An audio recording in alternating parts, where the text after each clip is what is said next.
বাথরুমে অজু করা যাবে কিনা? ফ্ল্যাট বাসায় তো এছাড়া উপায় নেই। স্ত্রীর জনিপথ ছাড়া আর কোথায় সহবাস করা জায়েজ? শাশুড়ির গায়ে অনিচ্ছায় হাত লাগলে কি স্ত্রী তালাক হয়ে যাবে? আসসালামু আলাইকুম ওয়া রাহমাতুল্লাহি ওয়া বারাকাতুহু। প্রিয় দর্শক, মনোযোগ সহকারে ভিডিওটি শেষ পর্যন্ত দেখুন।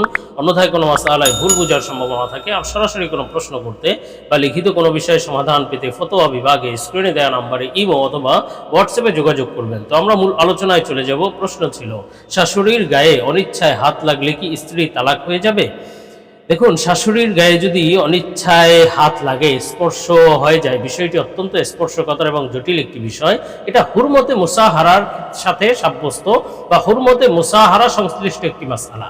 হুরমতে মুসাহারা বলা হয় কোনো পুরুষ কোনো নারীকে, অথবা কোনো নারী যদি কোনো পুরুষকে, পরপুরুষ হোক, সেটা পরপুরুষ তথা যার সাথে দেখা সাক্ষাৎ বৈধ নয়, পরপুরুষ অথবা পর নারী, একে অপরকে যদি স্পর্শ করে এবং সেক্ষেত্রে যদি সরাসরি স্পর্শ করে আর সেক্ষেত্রে যদি যৌন উত্তেজনা থাকে, তাহলে একে অপরের পূর্বসূরি উত্তরসূরি যারা আছে একে অপরের উপর সেটা হারাম হয়ে যায়।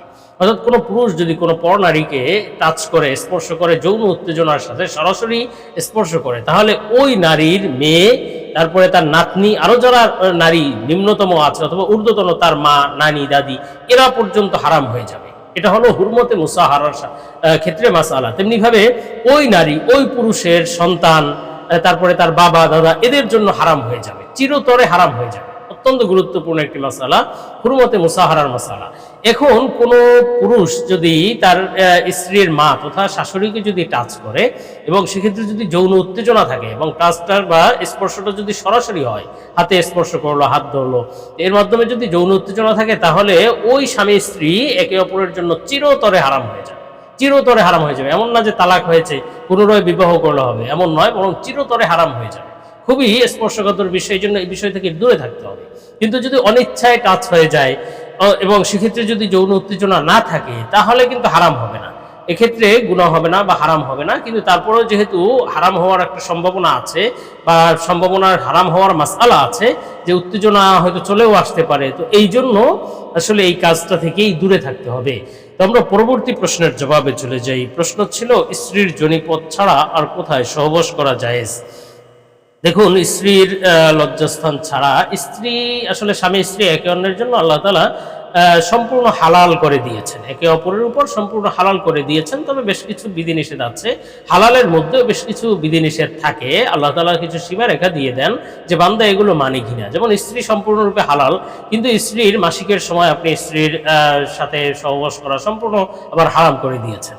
তেমনিভাবে স্ত্রী সম্পূর্ণরূপে হালাল ঠিক, কিন্তু স্ত্রীর পেছনের রাস্তায় যাওয়া, গমন করা, এটা কিন্তু সম্পূর্ণ হারাম করে দেওয়া হয়েছে, এগুলো হারাম। তো এই সীমারেখাগুলো আপনার হেফাজত করতে হবে এবং এই সীমারেখার লঙ্ঘন করা যাবে না, সীমা লঙ্ঘন এক্ষেত্রে করা যাবে না। তো এই বিষয়গুলো ছাড়া, অর্থাৎ স্ত্রীর পিছনের রাস্তা ব্যবহার, মাসিকের সময় মিলন, এই সমস্ত বিষয় ছাড়া স্বামী স্ত্রী যে কোনোভাবে এনজয় করতে পারে, এটা জায়েজ আছে। তবে বেশ কিছু মাসআলা বর্তমানে আসছে, অনেকেই প্রশ্ন করছেন এই বিষয়গুলোতে, যে মুখের মাধ্যমে অথবা মুখে বীর্যপাত করা, মুখের মাধ্যমে একে অপর লজ্জাস্থানে মুখ দেওয়া, এই সমস্ত বিষয়গুলো কিন্তু আসলে রুচির বিষয়। ইসলামের রুচি হলো পবিত্রতা, ঈমানের অঙ্গ। সবসময় পরিষ্কার পরিচ্ছন্নতা ইসলাম পছন্দ করে, এমনকি সহবাসের সময় পরিপূর্ণ উলঙ্গ হওয়াটাও ইসলাম নিরুৎসাহিত করে। কিছু কাপড় চোপড়, তারপরে কাপড় চোপড় রাখবে, শরীরে একেবারে উলঙ্গ হওয়া থেকেও ইসলাম নিরুৎসাহিত করে। এজন্য যেই সমস্ত বিষয়গুলো আসলে কুরুচিপূর্ণ, এগুলো ইসলাম সমর্থন করে না, এই সমস্ত কাজ থেকে বিরত থাকতে হবে। তবে অন্যান্যভাবে অথবা অন্য কোনো উপায়ে, হাতের মাধ্যমে অথবা অন্য কোনো উপায়ে একে অপরের চাহিদা বা একে অপরের বিষয়গুলো এনজয় করা, এটা জায়েজ হতে পারে। তো আমরা পরবর্তী প্রশ্নের জবাবে চলে যাই। প্রশ্ন ছিল, বাথরুমে অজু করা যাবে কিনা? ফ্ল্যাট বাসায় তো এছাড়া কোনো উপায় নেই। দেখুন, বর্তমানে আসলে এটি একটি কমন প্রশ্ন বা কমন বিষয় হয়ে গিয়েছে। শহর অঞ্চলে ফ্ল্যাট বাসাগুলোতে গোসলখানা এবং টয়লেট, বাথরুম, এটা একই জায়গায় থাকে। অজু করতে হলে ওই বাথরুমে গিয়ে তারপর অজু করতে হয়। তো সেক্ষেত্রে আসলে এটা করা যাবে কিনা, অথবা করলে এক্ষেত্রে অজু হবে কিনা, অথবা অজুর দোয়াগুলো, বিসমিল্লাহ, এগুলো পড়া যাবে না, পড়া যাবে কিনা? অর্থাৎ বাথরুমে তো পড়া যায় না, এখন অজু করতে, বাথরুমে অজু করতে গিয়ে এই আমলগুলো করা যাবে কিনা? অথবা অজুর পরে যে কালিমায়ে শাহাদাত পড়তে হয় এগুলো পড়া যাবে কিনা গুরুত্বপূর্ণ একটি বিষয়। দেখুন, প্রথমত আমাদের এই সচেতনতা থাকা দরকার। বাড়ি নির্মাণের সময় এমনভাবে নির্মাণ করা উচিত যে বাথরুম আলাদা এবং গোসলখানা বা অজুখানাটা আলাদা, গোসল এবং অজুর জায়গাটা আলাদা থাকা উচিত, যেন অজুর সময়টায় অজু ঠিকমতো করা যায়, কোনো ধরনের বাথরুমের কোনো প্রশ্ন এই বিষয়টি না আসে যে বাথরুমে আমি দোয়া পড়বো কিনা। অথবা আসলে এই বিষয়টি সেপারেট হওয়াই উচিত। বাথরুম সেটা ভিন্ন একটি জায়গা, গোসলখানা ভিন্ন একটি জায়গা, তো সেপারেট হওয়া ভালো। এখন যদি আপনি এমন কোনো জায়গায় থাকেন যেখানে সেপারেট নয়, তো কি করবেন? তো এক্ষেত্রে আসলে বাথরুমের ধরন বিভিন্ন রকম থাকে। কিছু বাথরুম বা ওয়াশরুম থাকে যেখানে টয়লেটের জায়গাটা কিছুটা উঁচু করা থাকে অথবা একটু সেপারেট করা থাকে, উঁচু করা থাকে, আর গোসলখানার জায়গাটা নিচু করা থাকে, বোঝা যায় যে এই কিছুটা সেপারেট করা। তো সেক্ষেত্রে আপনার জন্য উত্তম হবে যে বাথরুমের জায়গাটা কোনো কাপড় দিয়ে, কাগজ দিয়ে একেবারে সেপারেট করে দেওয়া। তাহলে আপনি নির্বিঘ্নে গোসলখানায় অজু করতে পারেন, গোসল করতে পারেন, দোয়াও পড়তে পারবেন, সমস্যা নেই।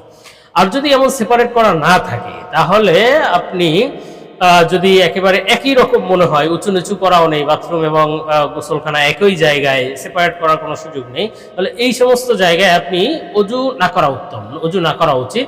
অন্য অজুর জায়গা থাকলে ওখানেই অজু করবেন। আর অন্য যদি অজুর জায়গা না থাকে তাহলে এখানে অজু করতে পারবেন ঠিক, কিন্তু এই অজুর সময় অজুর দোয়া, কালিমায়ে শাহাদাত, তারপরে আরো যত আমল আছে এগুলো আপনি জোরে জোরে মুখে উচ্চারণ করে করতে পারবেন না। মনে মনে চাইলে পড়তে পারেন, কিন্তু মুখে উচ্চারণ করে কোনো দোয়া, এই আমলগুলো আপনি করতে পারবেন না। তবে অজু করলে অজু হয়ে যাবে, অজু হবে না বিষয়টি এমন নয়।